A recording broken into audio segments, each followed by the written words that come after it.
Hello student, good morning. आज हम नया चैप्टर स्टार्ट कर रहे हैं, how do organism reproduce. Simple से ये वर्ड का पहले हम मीनिंग करने।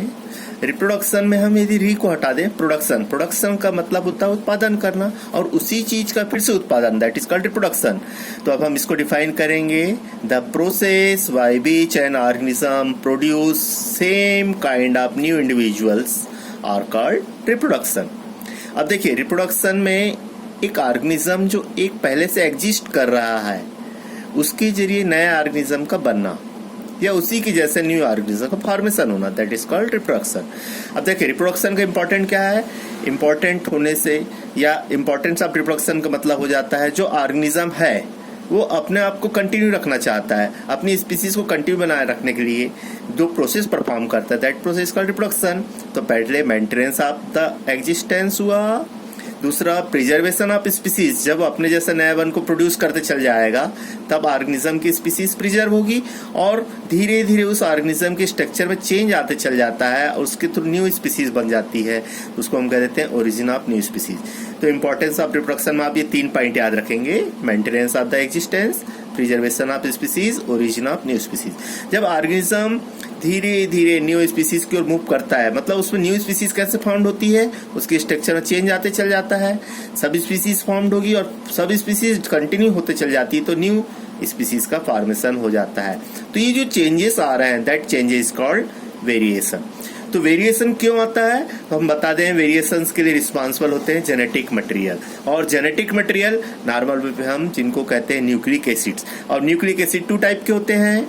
न्यूक्लिक एसिड में हमको मालूम है डीएनए एंड आरएनए।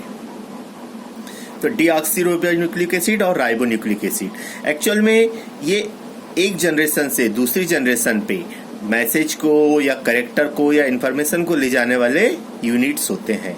तो unit of inheritance word use किया जा सकता है। नॉर्मल पे डीएनए, क्रोमोसोम्स, हमको न्यूक्लियस के इनसाइड में थ्रेड लाइक स्ट्रक्चर दिखाई देते हैं, उस थ्रेड लाइक स्ट्रक्चर में जो बीड लाइक स्ट्रक्चर दिखाई देते हैं, इस तरह से माला में जो गुड़ियाएं होती हैं या जो दाने होते हैं उस जगह के जो स्ट्रक्चर दिखाई देते हैं उनको हम कह देते हैं डीएनए, या इसी को हम कह देते हैं जीन्स वर्ड यूज करते हैं, यूनिट ऑफ इनहेरिटेंस कह देते हैं, या segments of DNA called jeans कहते हैं। और यही रिस्पॉन्सिबल होते हैं एक जनरेशन से दूसरी जनरेशन में करेक्टर को इनहेरिटेंस करने के लिए या ट्रांसफर करने के लिए। ऑलरेडी हमको मालूम है क्रोमोसोम्स के नंबर ऑर्गेनिज्म में फिक्स्ड होते हैं और उस ऑर्गेनिज्म पे नंबर ऑफ जीन्स भी करीब करीब फिक्स्ड होते हैं। तो ऑर्गेनिजम्स में क्रोमोसोम के डुप्लीकेशन के साथ साथ डीएनए का भी न्यू डुप्लीकेशन हो जाता है या फॉर्मेशन हो जाता है। तो डीएनए से नए डीएनए का बनना, दैट इज कॉल्ड रिप्लीकेशन। तो फिर से डिफाइन पूछा जाएगा, what is replication. The formation of new DNA strand from old one DNA strand is called replication. Actually replication में पुराना डीएनए फिर से अनकॉइल होता है, उसमें नया स्ट्रैंड का फॉर्मेशन होता है और दोनों स्ट्रैंड खुलने के बाद 2 नए डीएनए बन जाते हैं। और इस तरह से पुराना डीएनए 50% और नया डीएनए 50% करते हुए न्यू ऑर्गेनिज्म या न्यू सेल का फॉर्मेशन करता है। तो इस मेथड का नाम ही हो जाता है semi conservative method of replication. इस तरह से रिप्लीकेट करता है और डीएनए के थ्रू ही information one generation to next generation जाती है। जैसे ये एक सेल थी, उससे 2 नई सेल बनी, तो दोनों सेल में क्रोमोसोम्स के थ्रू या डीएनए के थ्रू इंफॉर्मेशन ट्रांसमिट हो जाती है। नेक्स्ट अब हेडिंग पे आ जाते हैं हम, टाइप्स ऑफ रिप्रोडक्शन। तो ऑर्गेनिज्म मोस्टली 2 मेथड से रिप्रोड्यूस करते हैं, एसेक्सुअल एंड सेक्सुअल। अब याद रखना, इसमें डिफरेंस पूछा जाता है। तो जब सिंगल इंडिविजुअल या one parent is capable to produce new one organisms same kind of an organism, that mode of reproduction is called asexual. जिसमें ड्यूल पेरेंटशिप की रिक्वायरमेंट होती है, 2 पेरेंट्स की रिक्वायरमेंट होती है, जिसमें 2 पेरेंट्स के थ्रू एक नया ऑर्गेनिज्म का फॉर्मेशन होता है, that mode of reproduction is called sexual. तो हम यहाँ पे बता दें, asexual reproduction single organism capable होता है और इसमें मोस्टली वेरिएशंस कम आती हैं। इसमें एग्जैक्ट कार्बन कॉपी जैसे ही ऑर्गेनिज्म प्रोड्यूस होते हैं, जो स्ट्रक्चर है किसी से मैटिंग नहीं कर रहा है, कोई गैमेट का फॉर्मेशन नहीं हो रहा है, कोई फ्यूजन नहीं हो रहा है, कोई फर्टिलाइजेशन नहीं हो रहा है, नॉर्मल वे पे सेल एमाइटोटिक और माइटोटिक डिवाइड हो रही है, तो उससे जो नया वन बनता है वो भी उसी के जैसे होता है, तो एग्जैक्ट कार्बन कॉपी जैसे दिखाई देता है, that structure is called clone. तो हम कह सकते हैं व्हाट आर क्लोन्स। तो एन ऑर्गेनिज्म या exact carbon copy of an individual is called clones. ये मोस्टली एसेक्सुअल रिप्रोडक्शन के थ्रू प्रोड्यूस होते हैं। तो अब यहाँ पे आपसे डिफरेंस पूछा जाएगा तो एसेक्सुअल और सेक्सुअल में, तो पहला पॉइंट बता देना, 1 इज केपेबल, 2 पेरेंट्स नीडेड हो जाएंगे, no gamete formation, gamete formation होता है, फ्यूजन ऑफ गैमेट्स नहीं होता, इसमें फ्यूजन ऑफ गैमेट्स होता है, इसमें फर्टिलाइजेशन नेसेसरी है, चाहे एक्सटर्नल हो चाहे इंटरनल हो, इसमें फर्टिलाइजेशन नहीं होता। ये एमाइटोटिक और माइटोटिक डिवाइड होते हैं। मोस्टली सेक्सुअल रिप्रोडक्शन में मियोसिस डिवीजन के थ्रू या मियोसिस सेल डिवीजन, जिसको हम हाफ सेल डिवीजन भी कह देते हैं या रिडक्शन सेल डिवीजन भी कहते हैं, के थ्रू गैमेट्स फॉर्म्ड होते हैं। नेक्स्ट, जैसे हम एसेक्सुअल रिप्रोडक्शन के टाइप्स में आते हैं तो एसेक्सुअल रिप्रोडक्शन के टाइप्स में सबसे कॉमन टाइप होता है फिजन। इसमें मोस्टली यूनिसेलुलर ऑर्गेनिज्म एक सेल से दो नए या एक ऑर्गेनिज्म से दो नए ऑर्गेनिज्म का फॉर्मेशन करता है। जैसे ये स्ट्रक्चर डिवाइड होते चल जा रहा है तो सबसे पहले न्यूक्लियस डिवाइड हो रहा है, इलांगेटेड हुआ, न्यूक्लियस डिवाइड हुआ और 2 सेल्स फॉर्म्ड हो गई। इस तरह से 2 का बन जा रहा है। तो इसमें देखना, ये मोड ऑफ रिप्रोडक्शन जिसमें फिजन होता है, ऑर्गेनिज्म इमोर्टल होते हैं, मतलब ये ऑर्गेनिज्म मरा नहीं है, ये एक से 2 नए का फॉर्मेशन कर जा रहा है। इसी को हम इमोर्टल मोड ऑफ रिप्रोडक्शन कह देते हैं। फिजन, ये एग्जांपल आप देख रहे हो अमीबा का है, इसमें ट्रांसफर डिवीजन के थ्रू ऑर्गेनिज्म का फॉर्मेशन हो रहा है। As it is paramecium euglena भी फिजन्स के थ्रू डिवाइड होते हैं, बट उसमें लेंथ वाइज इस तरह से डिवीजन होता है, बाइनरी फिजन होता है, तो इसको हम कह देते हैं लॉन्गिट्यूडनल बाइनरी फिजन। ये ट्रांसफर बाइनरी फिजन हुआ और ये लॉन्गिट्यूडनल हुआ। अब हमको मालूम है हमारी बॉडी में मलेरिया पैरासाइट, जिसको हम कहते हैं प्लाज्मोडियम, जो मॉस्किटो के थ्रू ट्रांसमिटेड होता है, भी फिजन्स के थ्रू डिवाइड होता है, बट वो एक सेल से मेनी सेल्स का फॉर्मेशन करता है, तो उसको हम कह देते हैं मल्टीपल सेल या मल्टीपल फिजन। कुछ यूनिसेलुलर ऑर्गेनिज्म बडिंग के थ्रू रिप्रोड्यूस करते हैं। जैसे देख लीजिए, ये ईस्ट में एक आउटग्रोथ स्ट्रक्चर फॉर्म्ड हुआ, उसमें न्यूक्लियस का पार्ट डिटैच होकर आ गया और सेल स्ट्रक्चर डिटैच होकर बाहर चला गया, तो एक से 2 नए ऑर्गेनिज्म बन गए। That mode of reproduction is called budding. ये कॉमन वे पे ईस्ट में होता है, हाइड्रा में होता है, हाइड्रा की बॉडी में भी बड्स फॉर्म होते हैं और डिटैच होते चल जाते हैं। फिर next mode of asexual reproduction होता है स्पोर फॉर्मेशन। स्पोर फॉर्मेशन में नॉर्मल वे पे थैलोफाइट स्ट्रक्चर, जिसको हम एल्गी फंगाई कहते हैं, में इरेक्ट हाइपे पे एक क्लब लाइक या इस तरह का स्ट्रक्चर डेवलप हो जाता है, जो स्पोरेंजियम कहलाती है। उसके अंदर न्यूक्लियस कंडेंस हो जाते हैं, डिवाइड हो जाते हैं और मेनी न्यूक्लियाई कंडीशन आ जाती है, और फिर ये स्पोरेंजियम वॉल फट जाती है। स्पोरेंजियम वॉल फट जाने से बहुत सारे न्यूक्लियस जो साइटोप्लाज्म साथ फ्री होते हैं डिस्पर्स कर जाते हैं और बहुत सारे स्ट्रक्चर का फॉर्मेशन कर जाते हैं। That mode of reproduction is called spore formation. तो देखेंगे राइजोपस और पेनिसिलियम, जो हम पेनिसिलिन एंटीबायोटिक देखते हैं, वो भी इस तरह से रिप्रोड्यूस करती है। नेक्स्ट आ जाता है फ्रेगमेंटेशन, या उसी को हम एक्सीडेंटल प्रोसेस भी कह सकते हैं, और कई बार इसी के लिए हम एनिमल में रीजनरेशन वर्ड भी यूज करते हैं। जैसे हम स्पाइरोगायरा को देखें, स्पाइरोगायरा एक सिल्क पॉन्ड है, पानी में अवेलेबल है।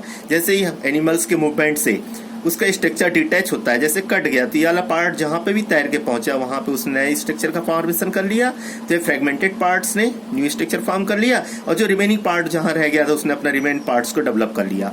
तो that mode of reproduction is called fragmentation और रीजनरेशन। इसी को हम एक्सीडेंटल प्रोसेस कह रहे हैं। तो हाइड्रा, प्लेनेरिया, स्पाइरोगायरा इस फ्रेगमेंटेशन प्रोसेस के थ्रू रिप्रोड्यूस करते हैं। अब देखिए, प्लांट्स का 2 पार्ट्स होता है, vegetative parts and reproductive parts. मतलब रिप्रोडक्टिव पार्ट्स को हम नॉर्मल वे पे हम फ्लावरिंग प्लांट्स में रिप्रोडक्शन थ्रू फ्लावर्स कहते हैं। तो प्लांट्स के vegetative parts, mostly root, stem, leaves, भी अपने जैसे न्यू इंडिविजुअल को प्रोड्यूस करने में कैपेबल होते हैं। That mode of reproduction is called vegetative propagation. Propagation का मतलब होता है बढ़ाना, प्रोपेगेट करना, बढ़ाते चले जाना। तो वेजिटेटिव प्रोपेगेशन 2 टाइप का होता है, नेचुरल एंड आर्टिफिशियल। आर्टिफिशियल का मतलब जिसमें ह्यूमन बीइंग का इन्वॉल्वमेंट्स है, जो हम अपने रिक्वायरमेंट्स के लिए, हमारी रिक्वायरमेंट्स को फुलफिल करने के लिए, या हम अपने एक्सपेरिमेंटल वे पे जो भी प्लांट्स पे एक्सपेरिमेंट करते हुए नया डेवलप करते हैं, दैट इज कॉल्ड आर्टिफिशियल। तो नेचुरल बाय रूट्स होता है। रूट्स प्लांट्स का अंडरग्राउंड पार्ट्स, जैसे sweet potato, dahlia, grass, strawberry, इनमें रूट्स, प्लांट्स की रूट्स डिटैच होते चल जाएंगी और नए नए प्लांट्स डेवलप होते चल जाएंगे। जैसे पहले एक था, अब 3 बन गए। स्टेम, अंडरग्राउंड स्टेम में जैसे पोटैटो, ओनियम, जिंजर, टर्मरिक, बनाना, ये सब बाय स्टेम्स वेजिटेटिव प्रोपेगेशन करते हैं। और ये लीव्स तो आपने देखा है, पत्थर चट्टा, ब्रायोफिलम लीव्स, यदि हम पत्ती को तोड़ के दें, कुछ दिन बाद देखेंगे पत्तियों की नॉच प्लेस से छोटे छोटे रूट हेयर्स डेवलप हो जाते हैं, और ये रूट हेयर्स के थ्रू एक नया प्लांट डेवलप हो जाता है। तो रिप्रोडक्शन बाय लीव्स ब्रायोफिलम का एग्जाम्पल हो जाएगा। आर्टिफिशियल में हम जैसे सबसे इजीएस्ट एग्जांपल हम कटिंग का देखते हैं, रोज प्लांट्स, उसकी कटिंग करके हम नए प्लेस पे लगा देते हैं, धीरे धीरे उसमें न्यू प्लांट्स डेवलप हो जाता है। कई बार हम मिंट प्लांट्स में देखे हैं या ग्रास में देखे होंगे या स्ट्रॉबेरी में देखेंगे, उस पर यदि मिट्टी डाल दें तो नए जगह से जहाँ जहाँ से नोड इंटरनोड्स प्रेजेंट्स रहते हैं वहाँ से नए प्लांट्स का फॉर्मेशन होते चल जाता है। और ग्राफ्टिंग को आप देखना, रेड रोज व्हाइट रोज, दो प्लांट्स हैं, दो फ्लावर पॉटेड हैं या पॉटेड प्लांट्स की दो ब्रांच को हमने इस तरह से कटिंग करके जोड़ दिया और उनमें टेंगिंग या एक दूसरे से जोड़ के बांध देंगे। कुछ दिन बाद देखते हैं यहाँ पे एक नया स्ट्रक्चर डेवलप होगा और इसमें पिंक फ्लावर आ जाते हैं। हमने लिया था रेड व्हाइट और उसके थ्रू एक नया डेवलप हो गया ग्राफ्टिंग। दो डिफरेंट स्टेम से, दो डिफरेंट प्लांट से हमने एक नया प्लांट डेवलप कर लिया, दैट इज कॉल्ड ग्राफ्टिंग। इसमें आप गुट्टी फॉर्मेशन, मोल्ड लेयरिंग, ये सब वर्ड आता है पर वो हायर क्लासेस के लिए होता है। आर्टिफिशियल वेजिटेटिव प्रोपेगेशन का सबसे एडवांस टॉपिक हो जाता है टिल्सू कल्चर, या इसी को हम कहते हैं माइक्रो प्रोपेगेशन, या इसी को दूसरे वर्ड में कह दिया जाता है टोटीपोटेंसी। टोटल जितनी भी पोटेंशियल होता है उसके थ्रू न्यू ऑर्गेनिज्म का, न्यू स्ट्रक्चर का डेवलपमेंट करना, that is called tissue culture, totipotency. जैसे हमने देख लिया डेहलिया आर्चिड्स, या इसको हम इजी वे में समझने के लिए देख लें, जैसे हमारे पास कोई प्लांट्स का या पार्ट प्रेजेंट्स है, ये पूरा डैमेज होने लग जा रहा है तो उसके कुछ हेल्दी सेल्स को हमने यहाँ से निकाल लिया। जो healthy cells, group of cells निकाल रहे हैं हम उसको नॉर्मल वे पे टिश्यू कहते हैं। इस टिश्यू को या यहाँ पे हम वर्ड यूज कर लेंगे एक्स प्लांट। उस एक्स प्लांट्स को हमने एक न्यूट्रिएंट कंटेंट मीडियम, जिसमें अगर है, शुगर है, ग्लूकोज है और प्लांट हार्मोन्स, ऑक्सीन्स, साइटोकाइनिन्स प्रेजेंट्स हैं, या जिबरलिन और ऑक्सीजन का कंसंट्रेशन ज्यादा है, उसमें रख दिया तो ग्रुप ऑफ सेल्स यहाँ पे आके डिवाइड होते हैं। जब एक ग्रुप ऑफ सेल डिवाइड होते हैं तो ग्रुप ऑफ सेल्स बन जाते हैं, जो एक मास के फॉर्म पे दिखाई देता है उसको कह देते हैं कैलस का फॉर्मेशन होने लग जाता है।